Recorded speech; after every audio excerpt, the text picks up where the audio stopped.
All right, my dear friend. And welcome to this extraordinary podcast episode. E por que eu estou dizendo extraordinary episode neste podcast? Porque a situação em que eu me encontro agora, ela é extraordinary. That's right. So, senta aí na poltrona, coloque o fone de ouvido e aproveite este episódio que se chama Traveling and Coronavirus. Here we go.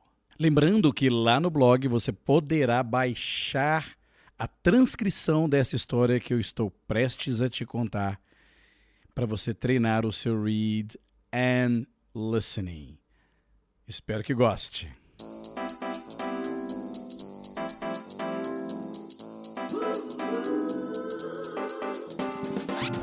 Welcome to the Agora Follow podcast, where you learn English in a way you'll never forget. And now, your host, the craziest English teacher from Brazil, Leonardo Leite. That's right, my friend. As I am recording this podcast, I am not home. I am not in Brazil. I am abroad, and I am going to tell you this story that's not based on real events. It is the real event itself, right? So now let me tell you, I'm going to divide this story and this episode into 4 parts. The first part, I'm going to tell you my pre-adventure, and then I'm going to tell you about the adventure and how it turned out. Okay?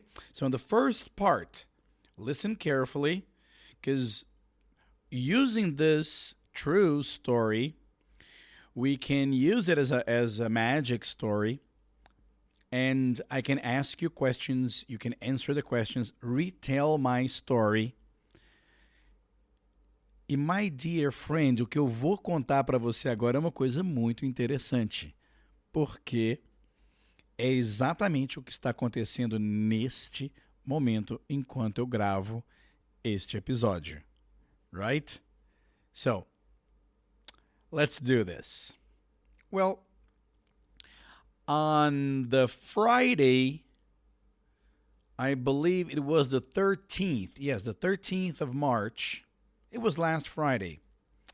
I left Belo Horizonte, and we flew from Belo to São Paulo, and from São Paulo to Santiago, Chile.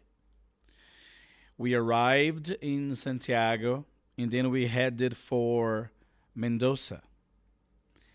Well, this was last week. It was the 13th, and we knew what was going on. We knew about the coronavirus. We knew about the risks, and we knew about the problem that had been going on around the world. The thing is, it hadn't reached South America so much, and we thought that it would be okay, that we wouldn't have many problems regarding, the threat of the virus, right? The virus threat. Anyway, we arrived in Mendoza on a Friday evening, and we had a blast. It was great, right? So we had dinner on Friday night, and on Saturday morning, we drove to, what's the name of the place we went to? We went to that vineyard, Vale de Uco. Yes, Vale de Uco. And so we drove down to Vale de Uco, and we visited some vineyards. We had lunch there and so on. On Sunday, we had a blast on Sunday. We went out with some friends to Chandon, which is a great place where they make the sparkling wines. And And we really had fun, right?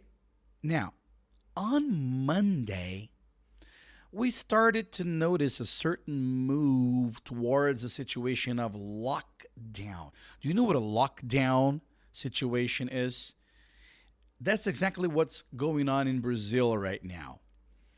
The government, the officials, by law, they decide that almost every single office business in the city needs to shut down, close their doors. So here in Mendoza, I am in Mendoza. If you if you don't know about that, I'm in Mendoza, and we noticed that there was this move, going towards the lockdown. Some bodegas started canceling the visitations for the week. Governments announcing the closing of the borders. That was scary. And things started to feel a little bit strange. Not to mention, my friend, the flood of messages on social media, videos, fake news is scaring the hell out of us. And my girlfriend started to panic. I tried to remain calm and rational. But let me tell you something. Trying to remain calm when your girlfriend is panicking is something very, very hard to do. Yeah. Our plan was to catch a flight to Santiago as soon as possible, right? Well, actually, no. This was the after panicking. That was the after panic plan.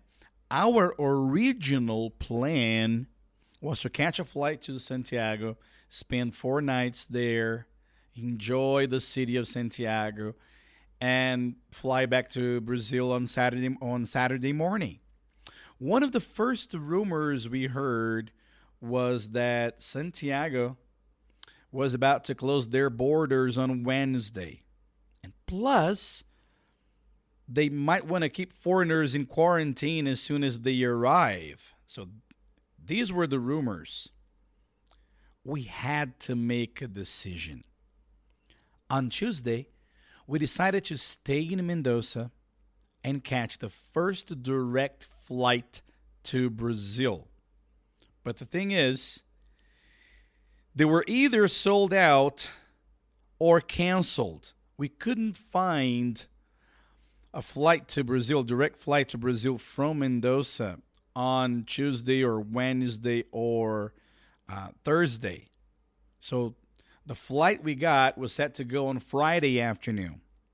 As I said, all the other possible flights before were canceled or sold out. So here we are, stuck in the hotel in Mendoza until Friday. Well, then I thought, it's not that bad. Our hotel is great. So we're going to enjoy ourselves to a great hotel, swimming pool, spa, sauna, and good food, right? Wrong, my friend. As soon as we came back to the hotel, they shut down most of the operations, such as pool, gym, spa, most restaurants and cafes. So all we had was our room.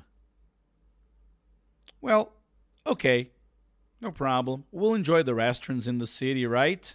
Not really. From Tuesday on, the city closed most of the stores, restaurants, tourist attractions, and everything else.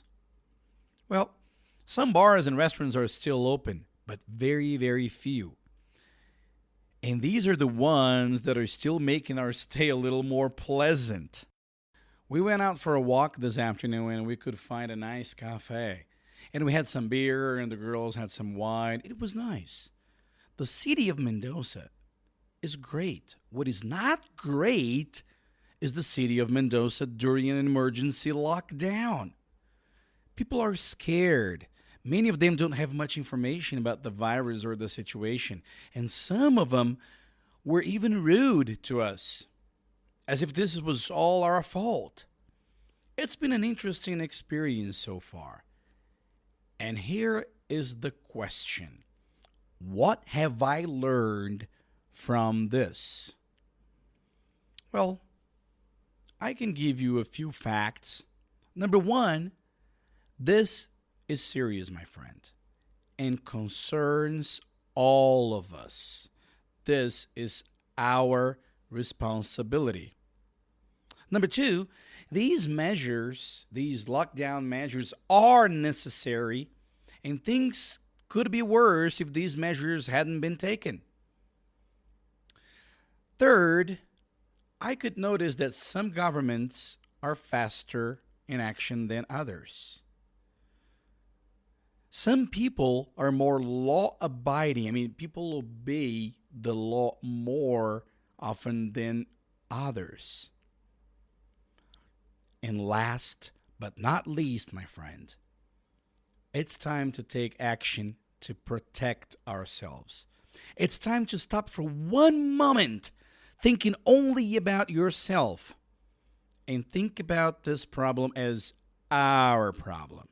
It's our community. It's our world that is at stake here. Well, this is part of the story. If you liked it, tell me, in the comment section. If you have any questions, write it down in the comment section and I'll be glad to answer them. All right? Well, thank you for listening. Remember, this is an extraordinary episode. And in the next episode, we'll go on to the second part of the episode number 3. All right? Or if we have any other emergency lockdown story to tell you, as I'm still traveling, I haven't gotten back to Brazil yet. If I find any interesting story to tell you, I'll do it in English and we'll make a magic story out of it. All right? My friend, thank you so much, and I hope, really do hope, to see you back in Brazil. Cheers. E lembre-se que eu estou disponibilizando a transcrição deste áudio, all in English, para você treinar o seu listening e fazer read and listen. Está lá no blog, juntamente com este episódio de podcast. Enjoy, my friend.